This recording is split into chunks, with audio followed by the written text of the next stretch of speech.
വരാനിരിക്കുന്ന നിയമസഭാ തെരഞ്ഞെടുപ്പിൽ ഇടുക്കി ജില്ലയിലെ 5 മണ്ഡലങ്ങളിലും UDFന്റെ വിജയം ഉറപ്പിക്കാൻ കോൺഗ്രസ് നേതൃത്വം. ഇടുക്കി ജില്ലാ നേതാക്കൾ തിരുവനന്തപുരത്തെത്തി KPCC നേതൃത്വവുമായി വിശദമായ ചർച്ച നടത്തി. തുടർച്ചയായി ഒരേ മണ്ഡലത്തിൽ 2 തവണ മത്സരിച്ച് പരാജയപ്പെട്ട സ്ഥാനാർത്ഥികളെ ഒഴിവാക്കണം, പുതുമുഖങ്ങളെയും യുവാക്കളെയും പരിഗണിക്കണമെന്ന അഭിപ്രായത്തിന് മുൻതൂക്കമുണ്ടായി. സിറിയക്കിനും AK മണിക്കും സീറ്റ് സാധ്യത മങ്ങുന്നു.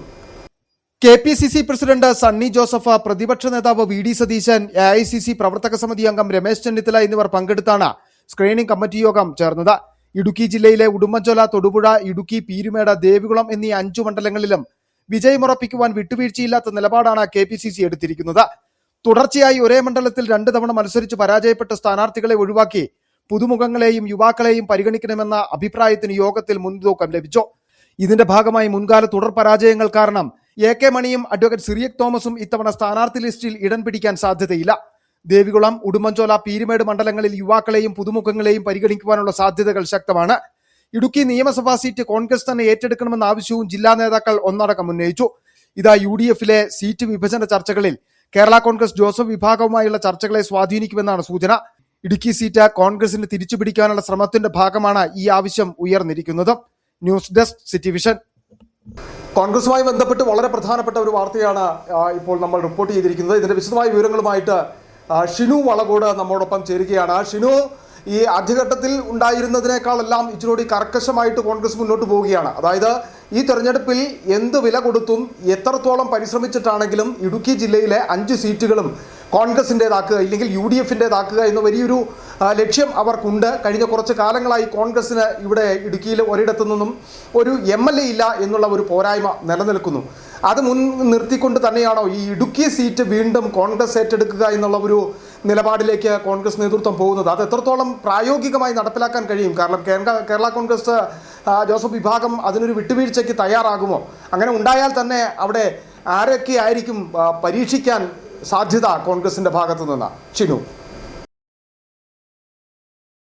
കഴിഞ്ഞ 2 തവണത്തെ ഭരണനഷ്ടത്തിന് ശേഷം ഇക്കുറി കോൺഗ്രസ് പാർട്ടി അരയും തലയും മുറുക്കി മുമ്പോട്ട് വരുന്ന കാഴ്ചയാണ് നമുക്ക് കാണുവാൻ സാധിക്കുന്നത്.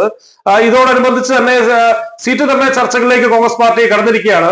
ഇന്നലെ തിരുവനന്തപുരത്ത് ചേർന്ന ഇടുക്കി ജില്ലയുടെ സ്ക്രീനിംഗ് കമ്മിറ്റി യോഗത്തിൽ പല നിർണായക തീരുമാനങ്ങളും എടുത്തതായിട്ടാണ് നമുക്ക് അറിയുവാൻ കഴിഞ്ഞത്.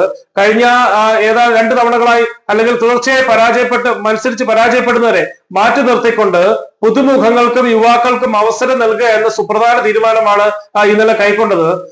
ഈ ഒരു തീരുമാനം നടപ്പിലാക്കുകയാണെങ്കിൽ പീരുമേട് 2 തവണ തുടർച്ചയായി മത്സരിച്ച് പരാജയപ്പെടുന്ന ശ്രീ സിറിയക് തോമസ്, ശ്രീ AK മണി എന്നിവരുടെ സാധ്യതകൾ മങ്ങുകയാണ്.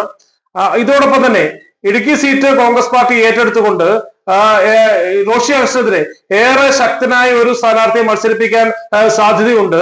ഇങ്ങനെയാണെങ്കിൽ കട്ടപ്പന മുനിസിപ്പൽ ചെയർമാൻ ആയിരിക്കുന്ന ശ്രീ ജോയ് വെട്ടിക്കുഴി, കട്ടപ്പന ബ്ലോക്ക് കോൺഗ്രസ് കമ്മിറ്റിയുടെ പ്രസിഡന്റ് ആയിരിക്കുന്ന ഏറെ ജനകീയനായിരിക്കുന്ന ശ്രീ തോമസ് മൈക്കിള്, മുൻ യൂത്ത് കോൺഗ്രസ് കമ്മിറ്റി ജില്ലാ പ്രസിഡന്റും D സെക്രട്ടറിയുമായ ശ്രീ ബിജോ മാണി, ഇതോടൊപ്പം തന്നെ യൂത്ത് കോൺഗ്രസിന്റെ ജില്ലാ പ്രസിഡന്റും ജില്ലാ പഞ്ചായത്ത് മെമ്പറുമായിരിക്കുന്ന ശ്രീ ഫ്രാൻസ് അറക്കപ്പറമ്പിൽ എന്നിവരുടെ പേരുകളാണ് നിലവിൽ ഉയർന്നു കേൾക്കുന്നത്. സന്ദീപ്, അത്തരത്തിലാണ്. എന്തായിരുന്നാലും ഇടുക്കി സീറ്റ് ഏറ്റെടുക്കാൻ വേണ്ടിയിട്ടുള്ള നീക്കം കോൺഗ്രസ് ആരംഭിച്ചിരിക്കുന്നു. ആ സീറ്റ് നിലനിർത്തുന്നതിന് വേണ്ടിയിട്ട് തിരിച്ചു പിടിക്കുക എന്നുള്ള ലക്ഷ്യത്തോടു കൂടിയാണ് കോൺഗ്രസ് അത്തരമൊരു തീരുമാനത്തിലേക്ക് പോയിരിക്കുന്നത്. മുന്നണിയിൽ അത് വിശദമായി ചർച്ച ചെയ്യുമെന്ന് പറയുന്നു. ഒപ്പം തന്നെ സ്ഥാനാർത്ഥികളായി യുവാക്കളെയും ഒപ്പം തന്നെ ജോയ് വെട്ടിക്കുഴി അടക്കമുള്ള നേതാക്കന്മാരെയും പരിഗണിക്കുന്നു എന്നുള്ളതാണ് നമുക്ക് മനസ്സിലാക്കാൻ സാധിക്കുന്നത്. ഇല്ലെങ്കിൽ അവർക്കായിരിക്കാം സാധ്യത എന്ന് കൂടി മനസ്സിലാക്കുന്നു. എന്തായിരുന്നാലും രാഷ്ട്രീയമായ ഒരു വിശകലനത്തിൽ നിന്നുള്ള വാർത്തയാണ് നമ്മളിപ്പോൾ പ്രേക്ഷകരിലേക്ക് എത്തിച്ചത്.